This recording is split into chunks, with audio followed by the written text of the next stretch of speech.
بسم اللہ الرحمن الرحیم۔ ڈرائیور کے ہمراہ ہم ایک ایسے مکان میں داخل ہوئے جو باہر سے تو عام گھروں جیسا تھا، لیکن اندر سے شاہانہ انداز میں سجا ہوا تھا۔ اس گھر میں داخل ہوتے وقت وہاں موجود پہرے داروں نے مجھ سے میرا پسٹل لے لیا۔ کئی گیلریوں سے گزرتے ہوئے ہم ایک دروازے کے سامنے رک گئے۔ ڈرائیور کی حد صرف یہیں تک تھی۔ پہرے داروں نے انٹرکام پر کسی سے بات کی۔ تھوڑی دیر بعد ایک تھائی لڑکی نے دروازہ کھولا اور مجھے ساتھ لیے اندر چلی گئی۔ یہاں بھی ایک گیلری سے گزرنے کے بعد لڑکی نے ایک دروازے پر لگے انٹرکام کے ذریعے اندر آنے کی اجازت مانگی۔ دروازہ کھلا تو یہاں پر مختصر لباس پر ہتھیار سجائے ہوئے ایک لڑکی مجھے لے کر اندر چلی گئی۔ انتہائی خوبصورت اور پرتعیش انداز میں سجے ہوئے ڈرائنگ روم میں موجود صوفوں پر عمر سمیت 3 آدمی بیٹھے ہوئے تھے۔ عمر نے اٹھ کر مجھ سے ہاتھ ملایا اور ایک شخص سے تعارف کرواتے ہوئے بولا، یہ ہے مسٹر خنسا۔ خنسا نے بیٹھے بیٹھے مجھ سے ہاتھ ملایا اور اشارے سے مجھے اپنے قریبی صوفے پر بیٹھنے کو کہا۔ خنسا اپنے صوفے پر اپنی ٹانگیں پسارے نیم دراز تھا۔ اس نے کن آنکھوں سے مجھے دیکھتے ہوئے دوبارہ مجھ سے میرا نام پوچھا۔ میں نے پھر اپنا اصلی نام بتایا۔ خنسا نے کہا، لکھ کر بتاؤ، اور سامنے پڑے پیڈ اور قلم کی طرف اشارہ کیا۔ میں نے اپنا اصلی نام لکھ دیا۔ خنسا نے نام پڑھا اور کاغذ ہاتھ میں لیتے ہوئے کہا، تم مسلمان ہو؟ میں نے ہاں میں جواب دیا تو خنسا سنبھل کر بیٹھ گیا اور کہنے لگا، تم جھوٹ بول رہے ہو، تمہارا نام رابرٹ مائیکل ہے، تم کرسچن ہو، یہ رہا تمہارا پاسپورٹ نمبر اور بینکاک میں تمہارے لینڈ کرنے کی تاریخ اور وقت، اور جو تم نے اسلحہ خریدا تھا یہ رہی اس کی سلپ اور اس کی تفصیل۔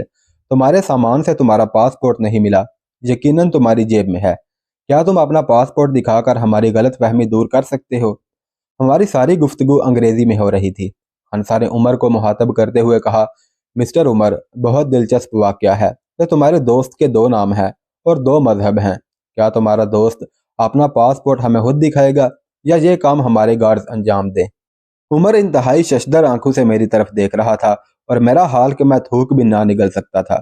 مجھ سے غلطی یہ ہوئی کہ میں نے بھائی خان اور عمر کو رابرٹ کے نام سے پاسپورٹ بنانے کی وجہ نہیں بتائی تھی۔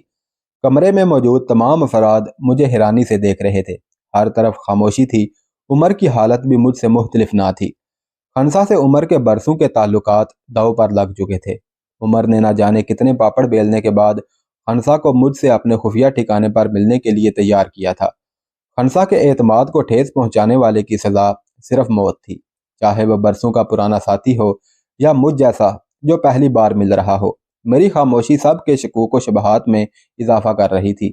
میرے پاس صرف چند لمحات تھے جن میں اپنی صفائی پیش کر سکتا تھا۔ میں نے کسی کو بھی مخاطب نہ کرتے ہوئے سب کے سامنے سب سے بولنا شروع کر دیا کہ یہ درست ہے کہ پاسپورٹ پر میرا نام رابرٹ مائیکل اور مذہب عیسائی لکھا ہوا ہے، جبکہ دراصل میں ایک مسلمان ہوں۔ پاسپورٹ پر اس غلط اندراج کی وجہ یہ ہے کہ میرے مشن کا تعلق بنگلہ دیش سے ہے۔ بنگلہ دیش چند سال قبل میرے دیش کا حصہ تھا، لیکن چند غداروں کی وجہ سے 71 کے آخری مہینے میں وطن کے اس حصے کو بھارت نے انوالو ہو کر الگ کروا دیا اور وہاں تعصب کی ایسی فضا پیدا کر دی گئی کہ بنگلہ دیش کو دنیا کے تمام مذاہب کے لوگ تو قابل قبول ہیں، مگر پاکستانی مسلم قابل قبول نہیں۔ دوسری وجہ مجھے آسام اور برما میں سے گزرنا اور واپس لوٹنا ہے، اور ان ممالک میں بھی مسلمانوں پر عرصہ حیات تنگ کیا گیا ہے۔ انہی حالات کو پیش نظر رکھتے ہوئے میں نے رابرٹ کے نام سے پاسپورٹ بنوایا۔ چونکہ تھائی لینڈ کے بعد میرا سفر غیر قانونی اور بغیر پاسپورٹ کے ہونا تھا، اس لیے میں نے اس بات کو اہمیت نہ دی کہ نہ تو بھائی خان کو بتایا اور نہ ہی عمر خان کو۔ ہو سکتا ہے آپ میری بات کو من گھڑت سمجھ رہے ہوں، مگر یہ ایک حقیقت ہے جو میں نے بیان کر دی ہے۔ عمر خان کے ہوٹل میں بغیر کوئی پہچان کرائے ٹھہرا ہوا تھا، ورنہ وہیں پر میرے پاسپورٹ کی حقیقت کھل جاتی۔ اب آپ کی دی ہوئی ہر سزا میں بہوشی قبول کر لوں گا، کیونکہ میرا دل اب مطمئن ہے۔ آپ نے مجھے صفائی دینے کا پورا موقع دیا ہے اور میں نے تمام حقیقت آپ کے گوش گزار کر دی ہے۔ یہ کہہ کر میں نے اپنا پاسپورٹ نکال کر سامنے ٹیبل پر رکھ دیا۔ خنسا اپنے صوفے پر نیم دراز مجھے دیکھ کر مسکرا رہا تھا۔ چند لمحے خاموشی کے عالم میں گزر گئے۔ عمر نے میرا پاسپورٹ اٹھایا اور نام وغیرہ پڑھ کر خنسا کی طرف بڑھا دیا۔ اب میرے متعلق فیصلہ خنسا نے کرنا تھا۔ خنسا کے متعلق مشہور تھا کہ وہ کوئی بھی فیصلہ کرنے میں دیر نہیں کرتا۔ وہاں پر موجود سب لوگ اب خنسا کی طرف دیکھ رہے تھے۔ اس سکوت کو خنسا نے توڑا۔ اکثر حکومتیں اور لوگ سمجھتے ہیں کہ ہم لوگ اپنا کام ایک دائرہ کار میں رہ کر کرتے ہیں اور ہمیں دوسروں کے متعلق کچھ نہیں معلوم ہوتا،